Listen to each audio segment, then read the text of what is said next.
Monsieur le Président, permettez-moi d'abord de dire que, comme tout citoyen, je fais des choix politiques. Mais par respect pour les auditeurs d'Europe 1 ou pour les spectateurs, je m'interdis d'en faire comme journaliste. Je suis donc ici pour faire mon métier, pour vous poser les questions que tous ceux qui vous regardent sont en droit de poser aux candidats que vous êtes.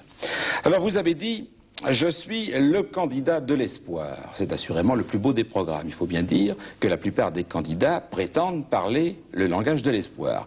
Mais qu'est-ce qui vous permet d'affirmer que vous êtes le candidat de l'espoir? Je suis le candidat de l'espoir. Pourquoi? Parce que je suis celui qui a construit les fondations. Et c'est celui qui a construit les fondations qui est qualifié pour construire la maison. Quand j'ai été élu au printemps de 1974, le monde était déjà entré dans la crise mondiale. Et j'ai dit que nous devions nous préparer à ce nouvel état du monde. Et c'est ce que nous avons fait avec les Français pendant 7 ans. Nous avons construit les fondations. Ceux qui n'ont pas construit les fondations ne peuvent construire qu'une maison de papier, parcourue par les courants d'air des fausses promesses et des déceptions. Les murs de ma maison seront des murs de pierre, parce que nous avons construit les fondations. Alors qu'appelez-vous les fondations? Les fondations, mais c'est ce que nous avons fait pour préparer l'avenir de la France. Et je vous en citerai quelques exemples. Premier exemple, l'indépendance énergétique. Nous étions pris à la gorge par les exportateurs de pétrole. Et nous étions obligés de subir leurs exigences de prix ou de quantité. Nous avons engagé le programme électronucléaire le plus important du monde, la construction de 45 centrales. Et nous l'avons fait avec le soutien et la compréhension de l'opinion publique française. Ce programme va nous assurer progressivement notre indépendance énergétique. À l'heure actuelle en France, où il y a ce soir des électricités qui fonctionnent, un tiers de l'électricité qu'utilisent les Français, c'est de l'électricité nationale. Déjà, à l'heure actuelle, début 81, nous allons avoir une accélération du programme, et en 1988-90, nous aurons pratiquement toute notre électricité nationale. S'il arrivait un malheur dans le monde, nous garderions pour notre production, pour notre vie quotidienne, notre électricité. En 90, adieu pétrole. Pas entièrement du pétrole, il y a des usages du pétrole, par exemple le transport, qui restera un usage important, certains usages chimiques. Mais pour l'énergie industrielle, chauffage, électricité, nous serons très largement indépendants. Autres exemples, Airbus. Vous en avez l'image ici, 460 Airbus en commande, ce qui représente environ une recette de 70 milliards de francs. Autre exemple, le lancement d'Ariane. Seuls Européens à avoir lancé une fusée dans l'espace et avoir un programme de commande ensuite de cette fusée. Et des satellites qui iront avec. Et des satellites qui iront avec et qui ajoutent une valeur, naturellement, au lancement de la fusée. Le train à grande vitesse. L'informatique. Lorsque j'ai été élu, notre informatique, je peux le dire, était en faillite. Vous vous en souvenez, 74-75. Nous avons maintenant la première industrie informatique d'Europe, qui crée d'ailleurs des emplois. L'énergie solaire. J'ai créé... Oui, vous permettez que je revienne d'un mot quand même sur l'informatique, avec des brevets américains. Non, au début, il y avait des brevets américains. Vous savez que nous avons francisé 2 de nos grandes techniques, qui sont la technique nucléaire, que nous avons francisée cet hiver. Désormais, toutes nos centrales, nous les construisons et nous les exportons uniquement sous licence française. Et en matière d'informatique, c'est pareil. Nous utilisions largement les techniques américaines et maintenant, nous avons francisé l'informatique française. C'est-à-dire que nous sommes majeurs en matière d'informatique. Et de nucléaire. Oui.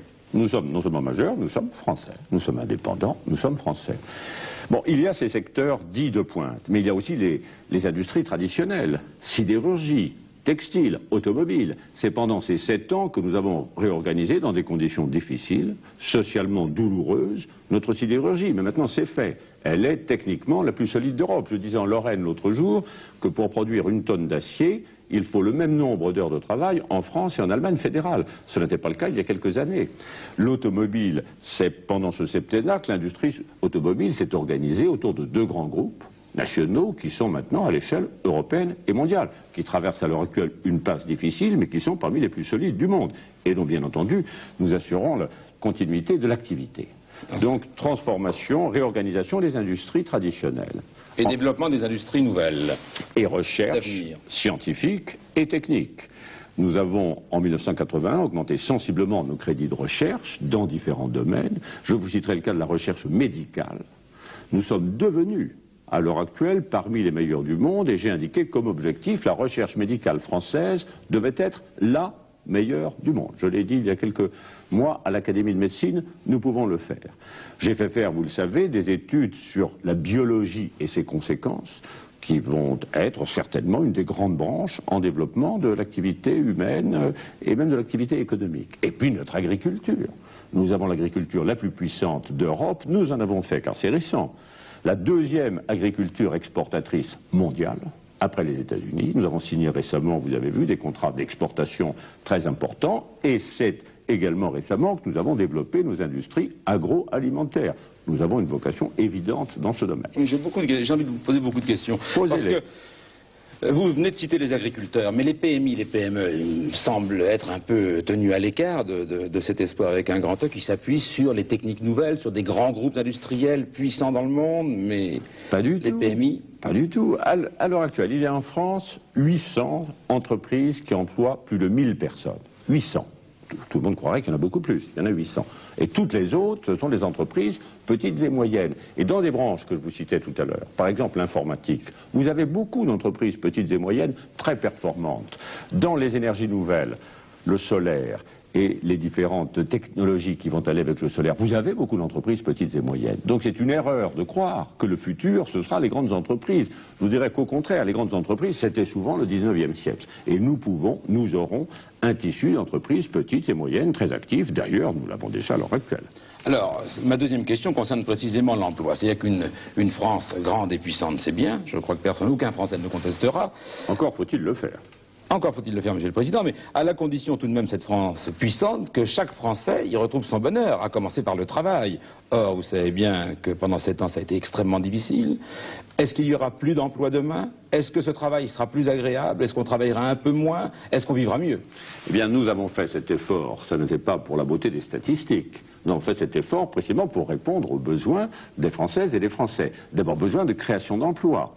Vous citez le cas des Airbus. Nous avions autrefois une industrie aéronautique qui perdait des emplois. Rappelez-vous, on disait toujours la crise de l'industrie aéronautique. Actuellement, elle crée des emplois. Nous avions une industrie informatique qui perdait des emplois. Elle crée des emplois. Et tous ces emplois sont des emplois à haute qualification, c'est-à-dire qui apportent un intérêt dans le travail à tous ceux qui travaillent, ouvriers, employés, cadres, ingénieurs, et en même temps, comme c'est une haute qualification, des rémunérations qui sont également plus favorables. Ce qui est bien que pour les Françaises et pour les Français, le fait d'avoir cet avenir est quelque chose qui les concerne individuellement. Alors, j'illustre mon objectif. C'est de dire que nous devons porter la France dans le peloton de tête des 3 pays les plus avancés du monde, c'est-à-dire les États-Unis d'Amérique, le Japon et la France. Et je souhaite que d'ici 1988, lorsqu'on parlera dans le monde, à la radio, à la télévision, qu'on fera des articles, on dise toujours à propos d'une technique quelconque, eh bien il y a 3 pays, qui sont les États-Unis, le Japon et la France, et que nous donnions l'image d'être un des 3 pays les plus avancés du monde. Voilà mon espoir pour la France. C'est possible. Sauf que ce n'est pas un rêve, c'est facile de le promettre comme ça. Est-ce qu'on a déjà la preuve qu'on peut être l'un des premiers pays? Le promettre, monsieur Zia, c'est pas le promettre, c'est le proposer. Et le proposer parce que nous avons montré que nous étions capables de le faire, dans 2 domaines, dont je prends ici la responsabilité. Premier domaine, le domaine militaire. Nous sommes la 3e puissance militaire du monde, grâce à nos ingénieurs, nos techniciens et également, bien entendu, ceux qui servent dans nos forces. Puisque nous sommes la 3e puissance militaire du monde, pourquoi ne pourrions-nous pas être la 3e puissance dans beaucoup de domaines civils? Deuxième exemple, je le citais tout à l'heure, notre programme électronucléaire, le plus important du monde, et qui fait l'admiration, je peux vous le dire, de tous les chefs d'État que j'ai rencontrés. Y compris des Américains. Président des États-Unis d'Amérique, qui nous l'envie, chancelier Schmitt, qui nous l'envie, M. Brejnev, qui sait que nous sommes en train d'acquérir notre indépendance nucléaire, et ainsi de suite. Nous l'avons fait dans 2 domaines essentiels, nous pourrons le faire dans d'autres. Alors vous voulez, si vous me permettez l'expression, faire monter la France sur le podium. Oui. Mais est-ce qu'à l'égal, à l'instar des Japonais et des Américains, qu'est-ce qui vous prouve que les Français ont envie d'être des Japonais ou des Américains? Mais mon idée n'est pas qu'ils soient comme des Japonais ou comme des Américains. Moi, je ne veux pas être comme un Japonais ou comme un Américain. Je veux qu'ils soient dans une situation qui soit aussi favorable que celle des Japonais et des Américains. Nous n'aurons pas les mêmes techniques de production, les mêmes systèmes d'organisation sociale. Nous avons les nôtres. Nous sommes un pays de liberté, nous sommes un pays d'initiative individuelle, nous sommes un pays de qualité de la vie. Tout cela, naturellement, il faut le garder.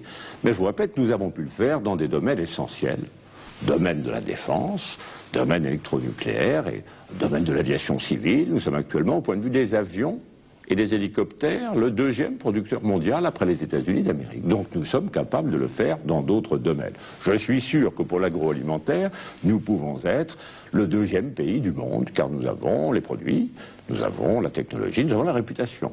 Donc ceci, nous pouvons le faire. Mais nous le ferons à la française.